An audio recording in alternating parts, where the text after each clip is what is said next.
যাচ্ছে অত লোক বসে আছে। একবার প্রেম সে বলো, এত ভক্ত সংখ্যা রেকর্ড। তাহলে বিচার করে দেখুন,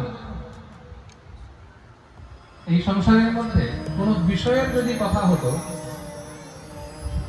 কোন নেতা মন্ত্রীরও যদি ভাষণ হতো, 7 দিন লাগাতার যদি কোন নেতা এসে ভাষণ দেয়, কেউ শুনতে পারবে?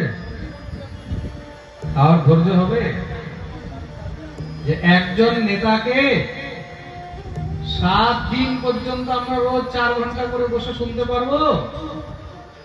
কোন ফিল্ম অ্যাক্টরও যদি আসে, দুনিয়ার যদি কোনো বড় সুপারস্টারও আসে, হয়তো একদিন শুনতে পারবেন তাকে, 2 ঘন্টা শুনতে পারবেন, 3 ঘন্টা শুনতে পারবেন, কিন্তু দ্বিতীয় দিনও শোনার ইচ্ছা